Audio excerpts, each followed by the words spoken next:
welcome to It's Possible, the podcast where we celebrate the human spirit and explore the incredible stories of individuals who triumphed over obstacles. In each episode, we'll bring you stories from a wide range of fields and experiences, from business leaders who turned setbacks into opportunities, to everyday heroes who conquered personal obstacles.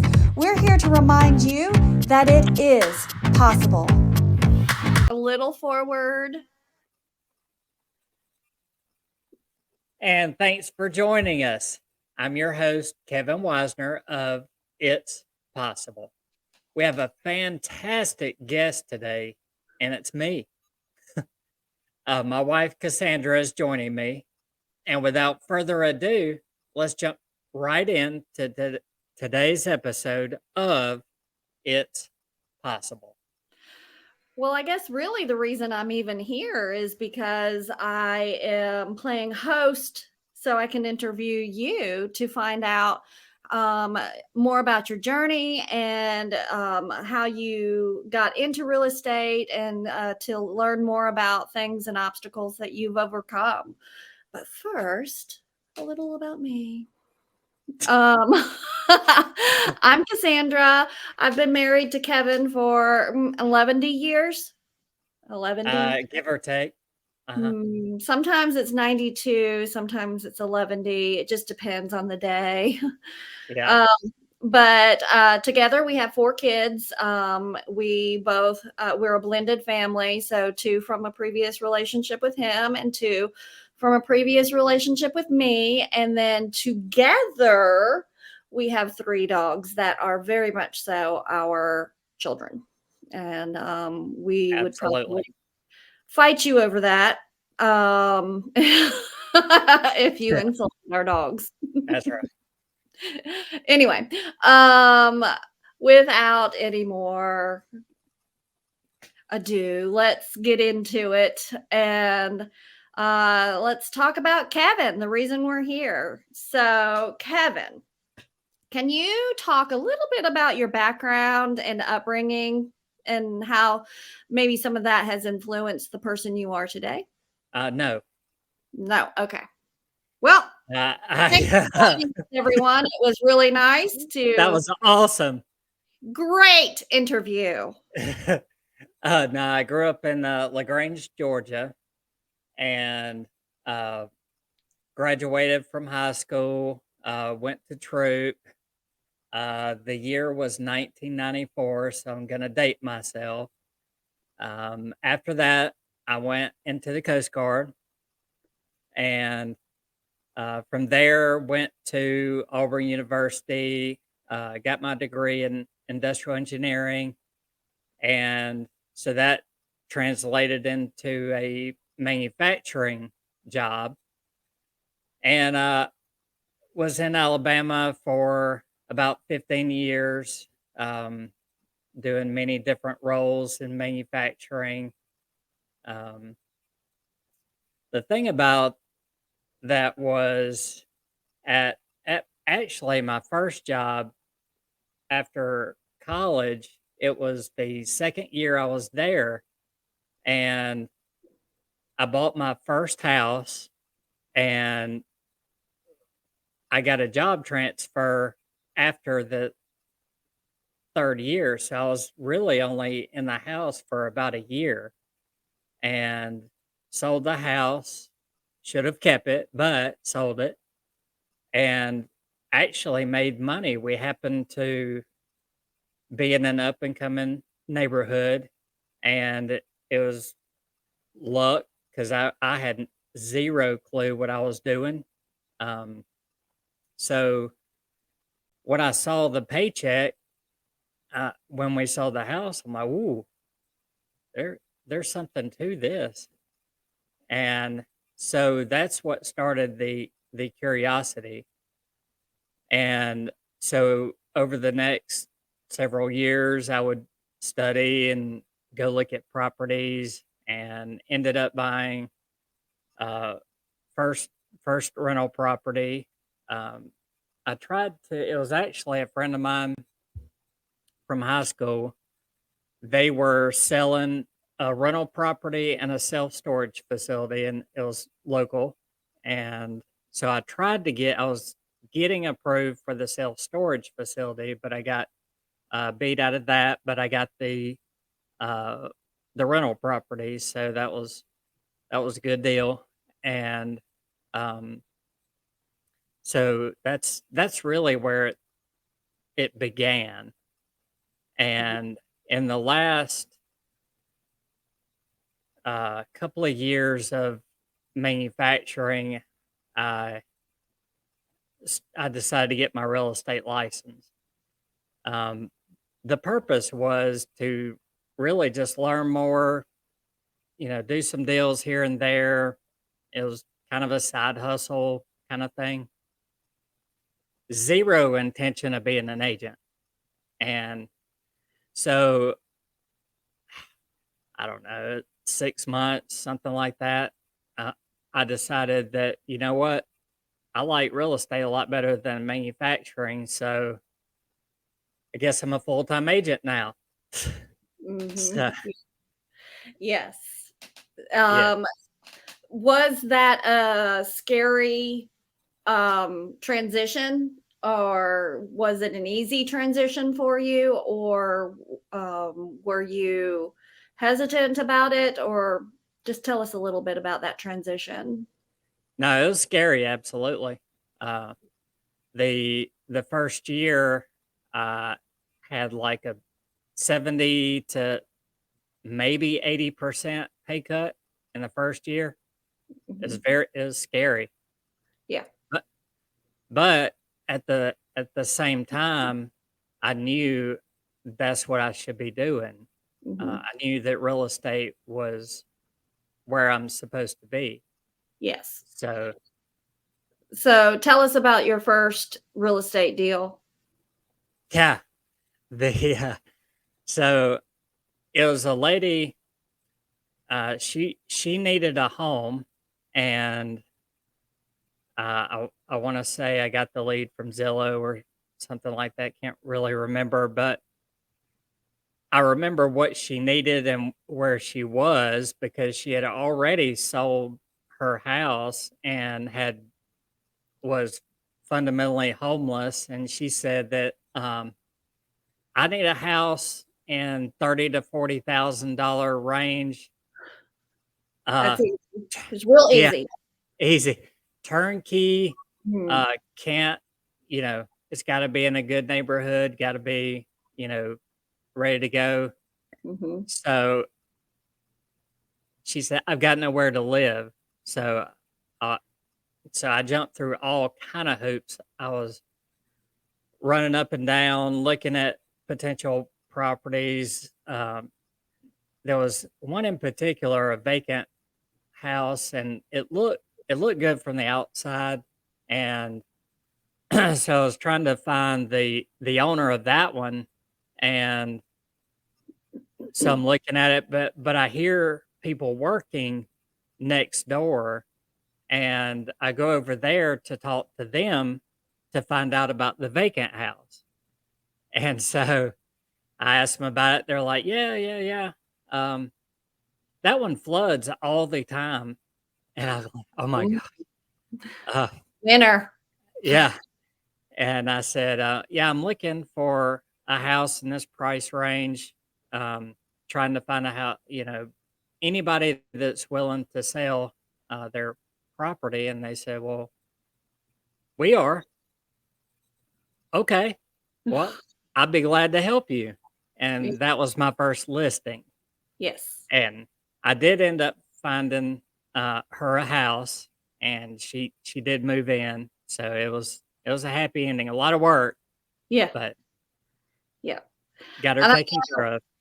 I know from just, having been through all of it with you that you found yourself in a kind of a repetitive, lower end, constantly having to find 30, $40,000 houses. And I know that you got frustrated, but how did you turn that around where you were able to um, keep uh going and, like, get better clients? How did that happen? Well, the price point the price point changed when I had one listing. It was an investor. He had a lot of properties in the 30-40 thousand dollar range. Um, but he had a duplex. So I listed the duplex. It was a little bit higher price range, and I uh, from that listing, I started getting calls from investors that were out of state, um, and that's really what started the change. And that was 5 years ago. I've been an agent about Mm, 6 years now, yes. close to it. Uh, So you would classify that duplex listing as a milestone or a turning point for your career as a real estate agent. yeah, that's what started the working with investors, and then they everybody investors want multifamily. A lot of them want multifamily or single family sometimes, but Mhm. the higher demand would be multifamily and apartments, uh, Yeah. things like self storage, things Mhm. like that. So So really, your what first multifamily was a duplex, and then you just closed on how many doors? 56. Yeah. Yes. So you just closed 56. So you're coming along. It's the biggest deal that your brokerage has seen in the 20 some odd years that he's been a broker. So that's pretty good. Mhm. Yeah. Thank you. Something to be proud of. Um, if you could go back and tell yourself, because you've been in real estate for 6 years and the average real estate agent lasts for about 3 years. So you've beaten the odds. If you could go back and tell yourself at the very beginning, like, key valuable information, what would you tell yourself? Well, people say all the time it's, your network is your net worth. And I didn't really want to hear that, but it is true because the more people that I met, that just logically increased business, it increased trust, which is absolutely key because the investors, uh, I work hard for them, Mhm, and so they know that, and they keep using me because they know I'm going to work hard, and mhm. whatever whatever they're looking for, I'm going to do my best to find it for them. Yeah, yeah. So meeting more people and not being nervous to do that. Yeah, it can be nerve-wracking to get out there and to network Yeah, and to, put yourself out there and I mean, it's scary because you're afraid that people are gonna tell you no or something like that, and in real estate, you're gonna hear no a lot, and yeah, so, yeah. you gotta kinda develop a thicker skin and, be willing to say, "Okay, thanks," and move on. Right. And so, yeah. So definitely, I would say your network has been um, very key to keeping your head above water. Yes. So, speaking of key, what key experiences or people, let's say people, key people who have had a profound impact on your professional development as a So real. so surprisingly, it's going to be a plant manager in manufacturing. So he obviously was not real estate, but um, he he pushed me in manufacturing, gave me a lot of different opportunities, and just kind of, you know pushed me into growing. and learning, um, fail forward kind of mentality. Um, Mhm. he he made this one comment to me that I'll never forget, and it was, "Kevin, go do good things." And Yeah. so that to me, coming from him, was a very high compliment, and it just reiterated that he trusts me. So the key for me is to make sure to communicate to people and show them that I'm going to work hard for them and gain their trust. Yes. Yes. Um, how would you describe your values? 'Cause since we're talking about trust and gaining trust and going and doing good things, how would you describe your values and beliefs? Well, integrity's number one, um, because that is absolutely foundational. That if people work and uh, don't have integrity, then it's going to be very short lived. I'm here for the long haul, so I try to uh, work with complete open communication. Try to gain their trust, and I, it's kind of like the old days. Shaking the hand would be good enough. Well, it really is good enough for me. Of course, Mhm. we're going to put things on paper, but so, Why, Kevin? yeah, Why? because everybody doesn't have integrity.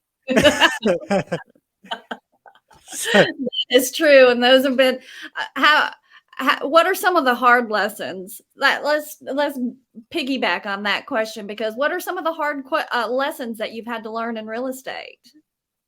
uh, I had a listing of land. A It was very high dollar, a lot of acreage.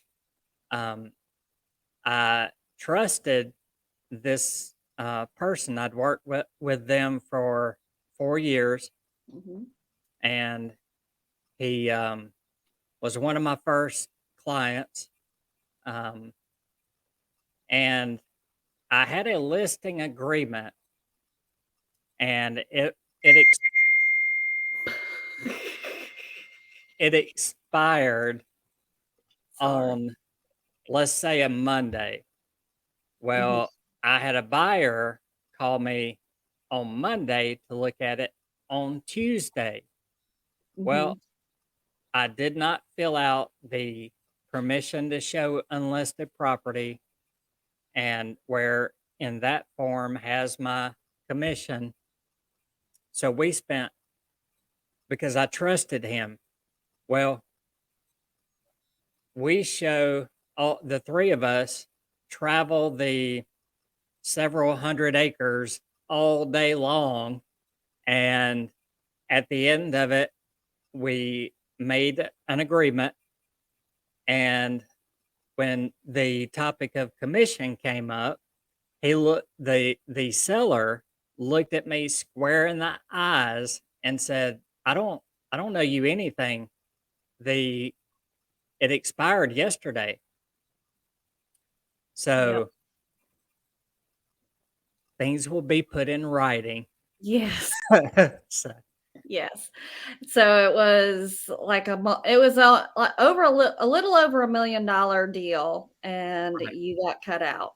And so it was a very painful, hard, ugly lesson to learn, but yeah. Yeah. You if you say it, it's true and you'll be a man of your word, but that doesn't mean everybody will be. So That's right. That's right. always get it in writing. We call it Trust but verify. yeah, trust but verify and CYA. Yeah. Yeah. So, anyway, yeah, um, we have a saying. We have two sayings at our house, and one of them is charity begins at home. Yeah, And second, that's right. and that one's been, we've said that a lot. And then the newest one that we've started saying is screw it, let's do it. Yeah, And meaning we had watched a Richard Branson documentary about his his virgin industry that he started, and how his motto basically from the very beginning was screw it, let's do it. I don't have any money, but let's just do it. And so I don't know what I'm doing, but let's just go for it. And so I think that for us, taking on that new motto has kind of given us a little bit of a release um, on fear, and yeah, allowing us to just say we don't necessarily know which direction we're going. We're starting a podcast, but let's do it. yeah, And yeah, so here we are. yeah. So That's right. um so anyway, back to Kevin. So how has your world changed? How ha changed since entering into real estate? What's different from 6 years ago and today? Uh, the main difference would be the schedule. Um, Manufacturing is set hours, minimum hours, um, Yeah. and 10, 12-hour days. yeah, and then with real estate, it we can kind of uh, schedule around Sometimes you have 24-hour days. It's okay. the uh, but at the end of the day, um, there is more freedom in the schedule.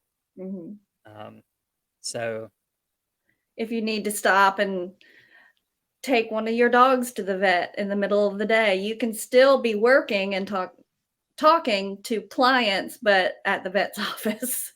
right, And and on vacation. yes, we've Yeah, done that a lot, yeah, a lot of working vacations. yeah, yeah, And I have pictures to prove it. I have one in particular where we're sitting on the beach and in Destin, and you've got a towel over your head and you're trying to get a deal closed. yeah, And it's so loud, so you put a towel over your head so it would block out the noise. yes, yes. So, yeah. Yeah. So overall, would you say that manufacturing versus real estate careers, because that's a huge transition to make a major career change in your and well, you were 40, you were 41 when you made a career change. I'm telling your secrets. I got more Oh, I can tell. no, That's no. not the worst secret I could tell of yours. Hey, that's why I keep my hair short because the gray. That's why I color mine. Yeah. So, anyway, I digress. So,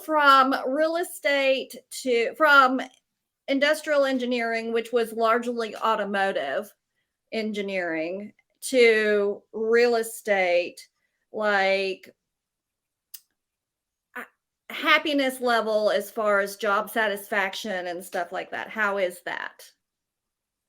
Yeah, the job satisfaction is much higher in real estate because you're impacting people's lives directly and you Mhm, can see it.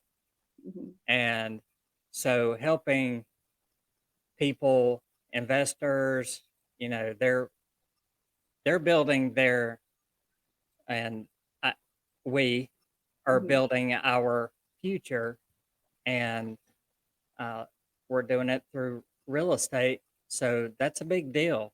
mhm, That's affecting potential, potentially generations. mhm. So um, that versus how's that muffler working on the car? So, Is that for whistling? yeah, Does it have a whistle? So yeah.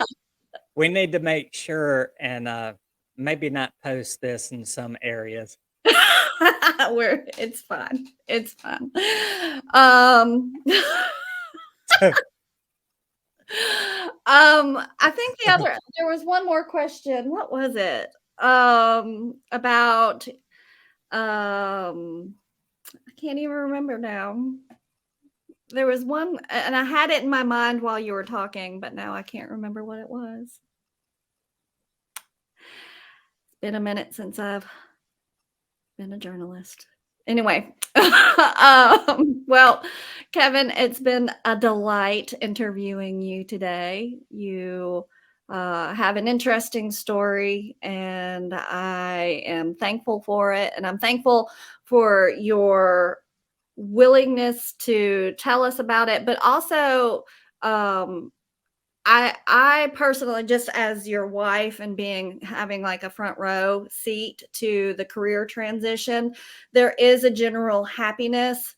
You were a happy person to begin with, but there's more job satisfaction in being in this career. And I've seen you evolve from being a residential real estate agent into a commercial and more investor focused agent. And the evolution of your career in real estate has your happiness and satisfaction has increased. Now, there's still a fear factor, and there's sometimes where you are definitely puckering.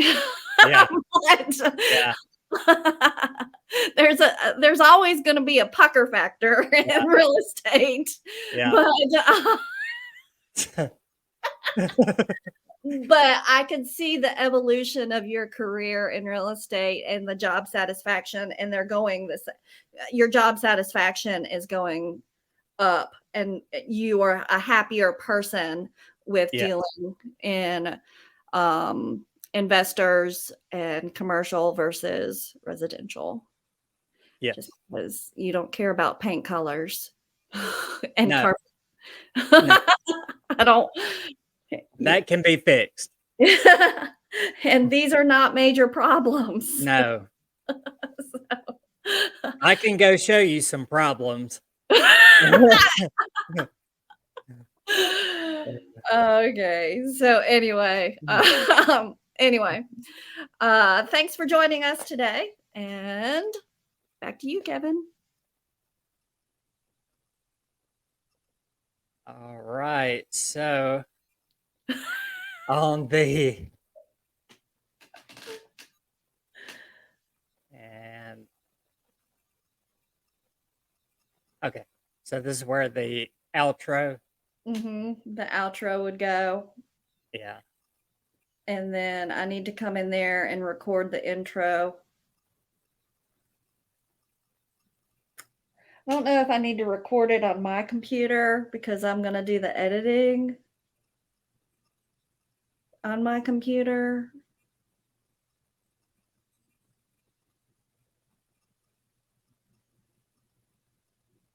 You could All stop. right. I'm going to pause it. Yeah, stop. And then I'm going to say thank you for joining us or something. All right. Well,